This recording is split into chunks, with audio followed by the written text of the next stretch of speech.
Technology. Then in 2002, we are having Vishwakarma Institute of Information Technology, having more focus on IT.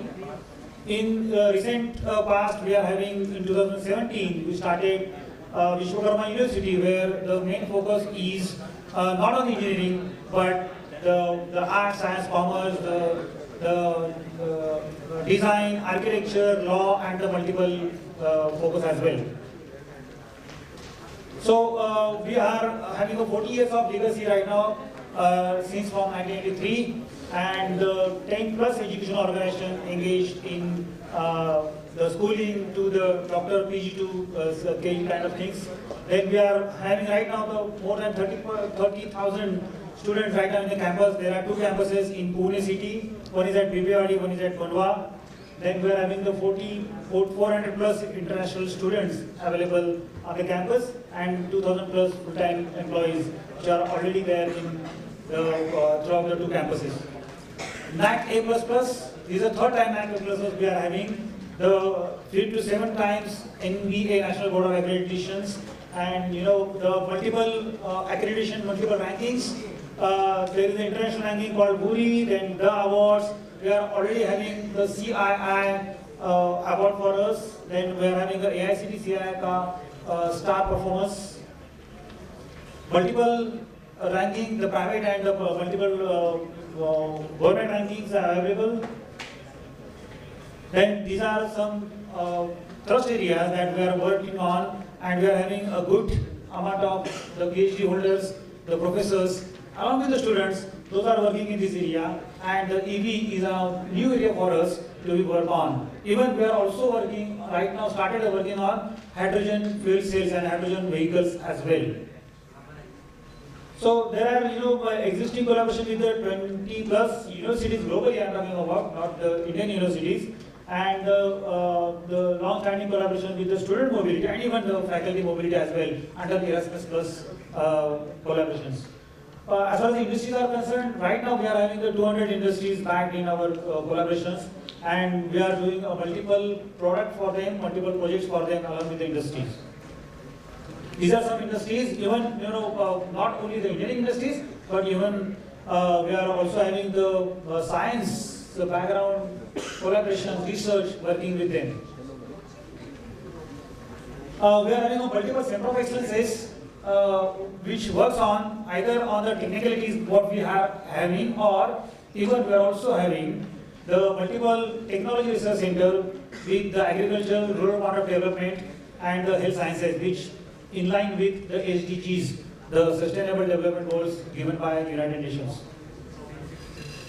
So I request now Dr. Mangesh to please come over and discuss about the EVs related research work. Mangesh. Thank you, sir. I would like to thank Dr. Nitin Banet, who gave us the opportunity to present this thing here. He's the director of Tesla EV Academy Private Limited. And now I'm just sharing the research, whatever we are doing related to the battery thermal management. So in this part, we saw in a battery model there are the different cells we are using. But the thermal management is the heart of the battery, and for avoiding the thermal runaway, we have to do the proper cooling of the battery. So in this we have done some simulation part as well as we have done the experimental part also. And in this, the very first paper we have published in Journal of Power Sources, which is a very reputed journal, in which we have given the 2 factors, which is volume of the cooling divided by the volume of batteries. That this is the alpha factor, and the second factor is beta, which is the rate of heat taken away by the cooling air divided by the power consumption of the supplying of air. Because power consumption is very important parameter in the EV, and we are taking it from the battery itself. And that's why we are trying to see that in the less amount of power, how one can maintain the temperature of the battery. So that simulation part we have done in this work. Then we have also further explore the various combinations of the battery cells what we are using in a EV battery pack. That even if we can rearrange the battery cells, you have good cooling efficiency there. And here, this is what we have done with the help of ANSYS Fluent software. and this is the work we have presented in Journal of Energy Storage. So we are doing the work which the reputed journal is accepting that part, and this is really a contribution in the thermal management of the EV. The next one, this is the experimental setup we have in our institute. We are doing various types of cooling arrangement for the battery pack, and just to improve the performance and the range of the battery, which is the need of the hour. So life and the range of the battery is two important aspects in the battery, as you are all aware of. And here the thermal management plays a very important role. So these are the setup we have in our institute. We have the cycler, and we perform the experiments for the different configurations to try to reduce the temperature or try to maintain the temperature at various C rate as per the driving cycles. These are the various combinations. We have commercial softwares available in our institute, and we use those software for predicting the temperature for the different C rate, for the different combination, for different 3S3P, 4S4P, for different series and parallel combinations of the battery to get the required power output. We develop the different correlations also. So many times we have to do the experiment, and I think that we don't have to repeat it again and again. So that's why we develop some correlations. That correlations can be directly used and predict the performance of the battery in terms of thermal management. In this, we have also explored the use of heat pipe to remove the heat from the battery cells, and it is very effective cooling that we have observed. That using the heat pipe, we can easily remove the heat, because you know very well that we have various C rates whenever we are using any driving cycle, and whenever we are using the vehicle inside the environment where there is a high temperature, or in the city environment also. So there is various acceleration and deceleration things are there, and the battery motor, the traction efforts required are drastically changing. That's why the heat generation in the cells will be changed. And this is a very effective method what we saw. With the help of heat pipe, we can remove the heat from that battery pack so that we can maintain the temperature and avoid the thermal runaway of the battery.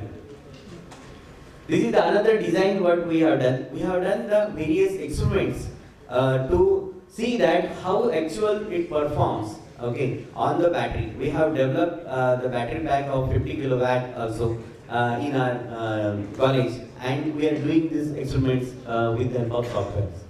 This is a very important slide. As I am saying here, that the direct current internal resistance. So as I am telling you that the thermal part is a very important part. Why it is important? We have done the various around 400 cycles for different cells.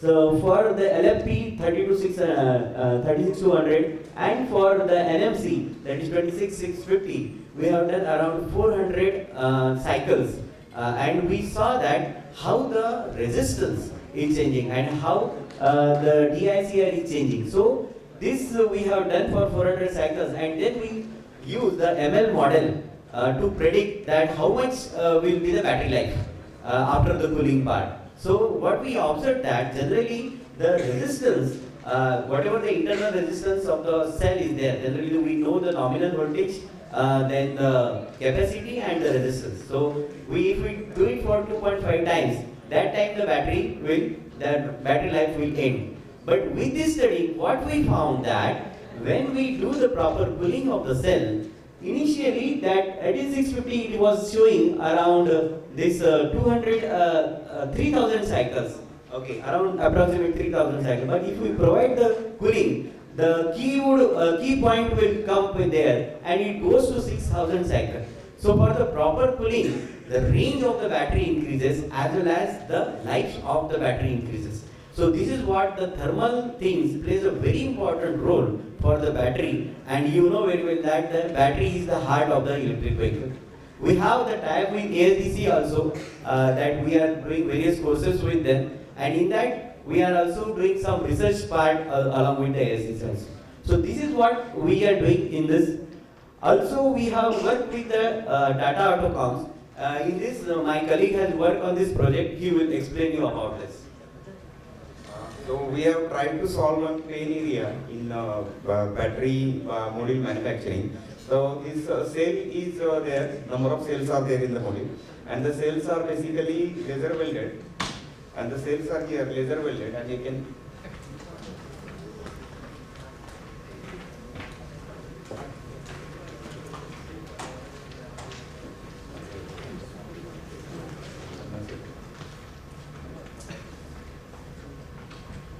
so cells are laser welded to the top plate, and top plate is copper plate which is nickel coated. So the problem here was that the strength of that weld was not inspected, and the present method what Tata Telecom was using was destructive method, where